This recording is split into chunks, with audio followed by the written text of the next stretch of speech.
20 വർഷങ്ങൾക്ക് ഇപ്പുറമാണ് നടി സൗന്ദര്യയുടെ മരണം വീണ്ടും വാർത്തകളിൽ നിറയുന്നത്.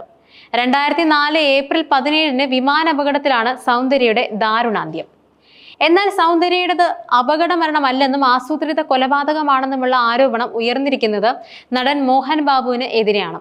ഒരു കാലത്ത് തെന്നിന്ത്യയിൽ തിളങ്ങി നിന്ന സൗന്ദര്യയ്ക്ക് യഥാർത്ഥത്തിൽ സംഭവിച്ചത് എന്താണ്? സംവിധായകൻ ആലപ്പി അഷ്റഫ് തന്റെ യൂട്യൂബ് ചാനലിൽ പങ്കുവച്ച വീഡിയോയിൽ സൗന്ദര്യയുടെ സ്വകാര്യ ജീവിതത്തിലെയും മരണത്തിലെയും വിവരങ്ങൾ പങ്കുവെക്കുന്നുണ്ട്. ആലപ്പി അഷ്റഫിന്റെ വാക്കുകൾ ഇങ്ങനെയായിരുന്നു: സിനിമയിൽ വെട്ടിത്തിളങ്ങി നിന്നിരുന്ന സമയത്താണ് നടി സൗന്ദര്യ അണഞ്ഞുപോയത്. 2004 ഏപ്രിൽ 17 ഒരു ഞെട്ടലോടെയാണ് ആ വാർത്ത കേട്ടത്. നടി സൗന്ദര്യ വിമാന അപകടത്തിൽ മരണപ്പെട്ടു എന്ന്. മലയാളത്തിൽ 2 ചിത്രങ്ങൾ മാത്രമേ അവർ അഭിനയിച്ചിട്ടുള്ളൂ എങ്കിലും അത് മാത്രം മതി അവരെ അടയാളപ്പെടുത്താൻ. കിളിച്ചുണ്ടൻ മാമ്പഴത്തിന്റെ ഷൂട്ടിംഗ് കഴിഞ്ഞ് വന്ന കൊച്ചിൻ ഹനീഫ സൗന്ദര്യയെക്കുറിച്ച് പറഞ്ഞത് അവളുടെ മുഖത്തും ശരീരത്തിലും മാത്രമല്ല, മനസ്സിലും പെരുമാറ്റത്തിലും സൗന്ദര്യം നിറഞ്ഞു നിൽക്കുന്നു എന്നായിരുന്നു.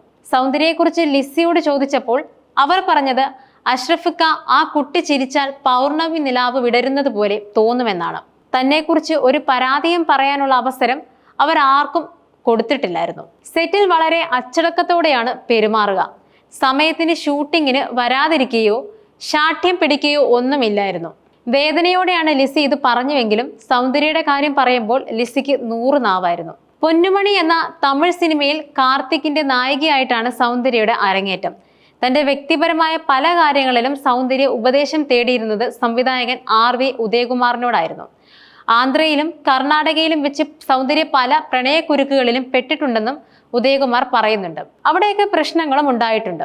പലപ്പോഴും പ്രശ്നങ്ങൾ പറഞ്ഞ് പരിഹരിക്കുന്നത് തന്റെ സാന്നിധ്യത്തിലാണെന്നും അദ്ദേഹം ഓർക്കുന്നുണ്ട്.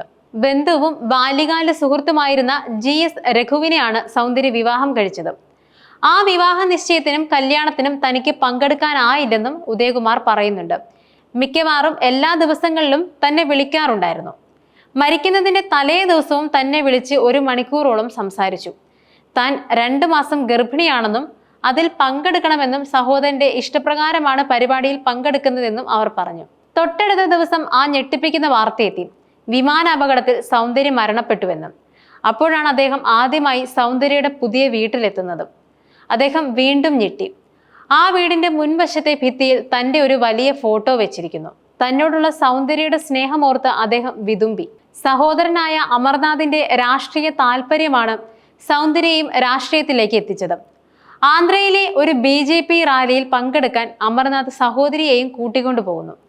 ആൾക്കൂട്ടത്തിന് ആവേശം പകരുന്നതിന് വേണ്ടിയായിരുന്നു അത്. ബാംഗ്ലൂരിൽ നിന്നും സെസ്ന 180 എന്ന വിമാനത്തിൽ സൗന്ദര്യയെയും അമർനാഥിനെയും കൂടാതെ BJPയുടെ പ്രാദേശിക നേതാവ് രമേശ്, മലയാളിയായ പൈലറ്റ് ജോയി ഫിലിപ്പ് എന്നിവരാണ് ഉണ്ടായിരുന്നത്. 150ഓളം അടി മുകളിലേക്ക് പറന്ന വിമാനം മൂക്കുകുത്തി നിലത്തേക്ക് വീണു. നിമിഷ നേരം കൊണ്ട് വിമാനം കത്തി പൊട്ടിത്തെറിക്കുന്നു. അതിലുണ്ടായിരുന്ന 4 പേരും തിരിച്ചറിയാത്ത വിധം കരിക്കട്ടകളായി മാറുന്നു. DNA പരിശോധനയിലൂടെയാണ് അവരെ തിരിച്ചറിഞ്ഞത്.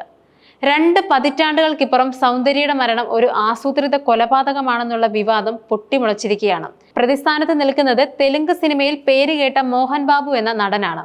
ഇതിൽ പരാതിയുമായി എത്തിയത് സൗന്ദര്യയുടെ കടുത്ത ആരാധകനായ ചിട്ടി മല്ലു എന്നയാളാണ്. അദ്ദേഹം പരാതിയിൽ ചൂണ്ടിക്കാണിച്ചത് എന്താണെന്ന് വെച്ചാൽ, സൗന്ദര്യയ്ക്ക് ആന്ധ്രാപ്രദേശിലെ ജൽപ്പല്ലി എന്ന സ്ഥലത്ത് 6 ഏക്കർ ഭൂമിയുണ്ട്. ഈ ഭൂമി മോഹൻ ബാബു ആവശ്യപ്പെട്ടിരുന്നു. തരാൻ പറ്റില്ലെന്ന് സൗന്ദര്യ പറഞ്ഞു. അത് വഴക്കിൽ കലാശിക്കുകയായിരുന്നു. കടുത്ത വൈരാഗ്യമായി മോഹൻ ബാബു ആസൂത്രണം ചെയ്തതാണ് ഈ വിമാന അപകടമെന്ന് ചിട്ടി മല്ലു പറയുന്നുണ്ട്. ഈ ഭൂമിയുടെ ഇപ്പോഴത്തെ അവകാശി മോഹൻ ബാബു ആണ്. മോഹൻ ബാബുവും മകനും തമ്മിൽ വഴക്ക് നടക്കുന്നു എന്നത് വാർത്തയായതാണ്. ചിട്ടിമല്ലുവിന്റെ പരാതി പോലീസ് ഫയലിൽ സ്വീകരിച്ചിട്ടുണ്ട്.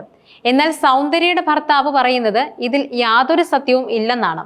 മോഹൻ ബാബു ഇപ്പോഴും തങ്ങളുടെ കുടുംബ സുഹൃത്താണ്. ഈ അപകടത്തിന് മറ്റൊരു വശം കൂടിയുണ്ട്. ഈ വിമാനം പരിശീലനത്തിന് മാത്രമുള്ളതാണ്, യാത്ര ചെയ്യാനുള്ളതല്ല. വിമാനത്തിന്റെ ഇൻഷുറൻസ് കമ്പനി പുതുക്കിയിട്ടുമില്ലായിരുന്നു. അത് കാരണം ഏറ്റവും നഷ്ടമുണ്ടായത് പൈലറ്റ് ജോയി ഫിലിപ്പിന്റെ കുടുംബത്തിനായിരുന്നു.